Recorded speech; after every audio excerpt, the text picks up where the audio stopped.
নির্বাচনে দেখুন প্রত্যেক দল তার নিজের মতো করে জনসম্পর্কের জন্য প্রোগ্রাম করে। আমাদের পার্টিও করেছে, আগামী দিনেও করবে। করে আসলে দেখতে চাইছি যে সত্যি সত্যি মানুষ কীভাবে নেয় ওনাদেরকে। যাত্রা ফাত্রা তো আমাদের দেশে নতুন কিছু নয়। একজন যুবনেতা যাত্রা করে করে কংগ্রেসটাকে প্রায় মাটিচাপা দিয়ে দিয়েছেন।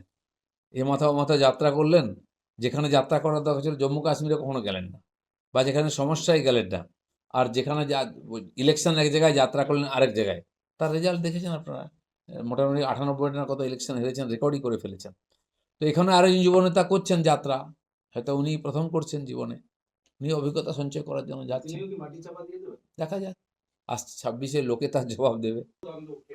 দ্বন্দ্বের প্রশ্ন নেই, পার্টি চলতে থাকলে লোক আসতে থাকবে, চলেও যায় কিছু কিছু লোক, এটা আমরা দেখছি।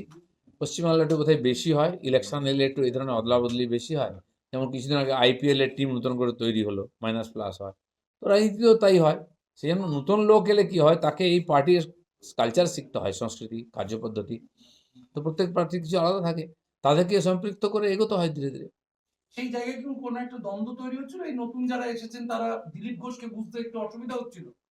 যে কারণে দ্বন্দ্ব একটা দ্বন্দ্ব আমার মনে হয় না সেরকম।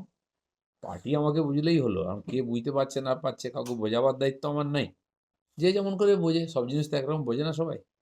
দিলীপদা, রণকৌশল তৈরির জন্য আমরা জানি যে প্রাক্তন সভাপতি হিসেবে রাহুল সিনহা, সুকান্ত মজুমদার তারা নিয়মিত পার্টি অফিসে আসেন।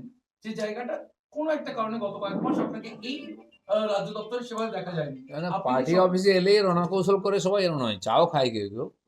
তো আমি তো, আপনারা জানেন যে আমি এই ধরনের মিটিংয়ে কম থাকি, আগেও থাকতাম, আমাদের টিম ছিল, তখন সুব্রত চ্যাটার্জি ছিলেন এর আগের ইলেকশন অবধি। তারা প্ল্যানিং করতেন, আমার সহায়তা থাকতো, আমার মতামত দিতেন। আমি মাঠে ঘাটে লড়াই করেছি, সাধারণ মানুষের মধ্যে গেছি, যেখানে বিজেপির কোনো ঝান্ডা ছিল না সেখানে গেছি, যেখানে বিজেপিকে ঢুকতে দেওয়া হতো না সেখানে গেছি। আর এইভাবে পার্টির বিস্তার হয়েছে। তো দুটোই চলবে। আমাদের পার্টির এখন অনেক অভিজ্ঞ নেতা আছেন যারা রণকৌশল তৈরি করতে পারেন, অনেকদিন রাজনীতি করছেন, তারা সবাই মিলে করবেন। আমার আমার পার্টির তলার কর্মীরা, তারা আমাকে কখনো বিক্ষোভ দেখায়নি কোথাও, আমাদের পার্টির কাউকেও দেখায় না। হ্যাঁ, বললাম না, বিশেষ পরিস্থিতিতে কিছু লোক বাইরে থেকে এসছে, তারা ওই কালচারে বিশ্বাস। গো ব্যাক, কালো পতাকা, কখন কাকে দেখাতে হয় তারা ভুলে যায়, অভ্যাসটা রয়ে গেছে। সেরকম কিছু লোক করেছে, তো তারা ঠিক করেছে কি ভুল করেছে, তারা কী করে সেটা ওদের ব্যাপার। আমার কোনো, টিএমসি লোকেরা আমার চিরদিন দেখাতো, সেখান থেকে কিছু লোক ঢুকে পড়েছে, তাদের সেই অভ্যাস রয়ে গেছে। তো সেখানে তারা ঠিক করবে, বিজেপির কালচার মেনে নেবে, এখানে থাকবে কি থাকবে না, কোথায় যাবে, তাদের সমস্যা। দিলীপ ঘোষের এটা কোনো সমস্যা না। দেখুন, এই একটা পার্টি টিএমসি, সেটা পাখির মধ্যে পড়ে না পশুর মধ্যে পড়ে না জলচরের মধ্যে পড়ে কেউ জানে না। আদর্শ কি, নীতি কি, সংবিধান আছে কিনা সেটা কেউ জিজ্ঞাসা করে না, আর করার প্রয়োজনও মনে করে না। তো সেই জন্য তারা পরিস্থিতি অনুযায়ী নিজেকে পাল্টায়। এখন আমরা শুনেছি যে পাহাড়ে যেসব গরু থাকে, চামড়ি গাই, বৃষ্টির সময় তার শীতের সময় চুল লম্বা হয়ে যায়, কুকুরদেরও চুল লম্বা লম্বা হয়ে যায়, আবার গরম পড়লে খুলে যায়। তো পরিস্থিতি অনুযায়ী এরা যেখানে ভোট জিতে যাবে আর ক্ষমতা দখল করা যাবে সেটুকুই করেন। ওইসব নিয়ে বেশি চিন্তা করতে নেই।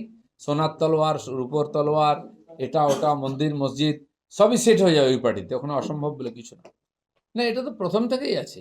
বিজেপি যখন থেকে শক্তিশালী হয়েছে এবং সভা করেছে বড় বড়, আর আমাদের সভা তো লক্ষ লক্ষ সংখ্যায় হতো, তো তখন থেকে বাধা দেওয়ার চেষ্টা করেছে। কখনো কখনো আমরা কোর্টে যাই, কিন্তু আমি তো ঘোষণাই করেছিলাম যে আমরা কোর্টে যাব না, সভা করব, পারলে আটকাও, এবং করতাম। তো এখনও সেই পরিস্থিতি চলছে। টিএমসির কাছে অন্য কোনো রাস্তা নেই গায়ের জোর বা প্রশাসনিক বাধা দেওয়া ছাড়া। তা আমাদের নেতারা গেলে তারা তো ভয় পাই, সে আটকাবার চেষ্টা করবেই।